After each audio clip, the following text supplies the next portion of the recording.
Hi everyone. The three coordinate points are colinear. That means they fall on the same line. Use slopes to write a proportion to find the value of A.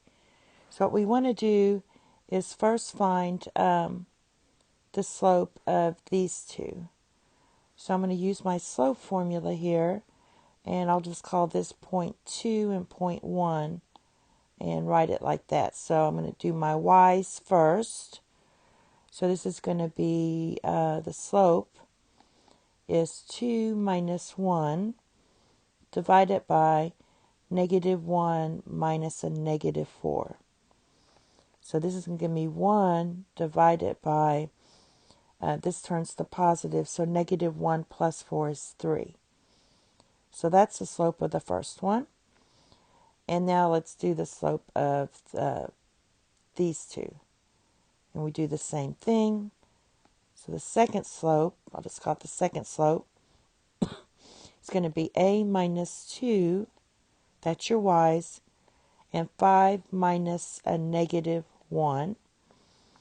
And that's going to give you A minus 2, and this is going to be 6. So now we have our two slopes, and we're going to set up a proportion. So we have 1/3 equals A minus 2 divided by 6. And cross multiply, you get 6 equals 3 times A minus 2. So that's 6 equals 3A minus 6. Add 6 to both sides.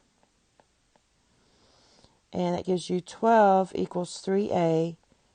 Therefore, clearly A is 4, because 4 times 3 is 12. Now let's look at this.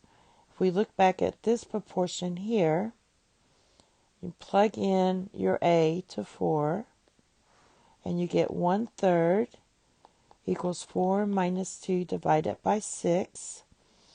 So 1/3 is equivalent to 2/6. And that's true because if you reduce 2/6, that equals 1/3. Okay, the second one, we do the same thing.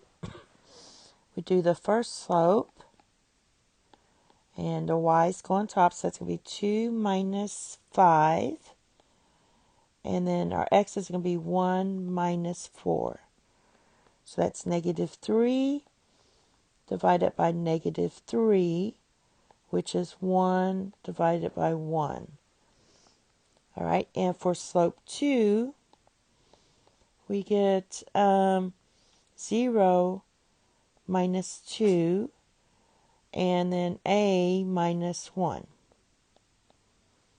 So it's going to be negative 2 divided by A minus 1. Now, we have our two slopes here, and set them together.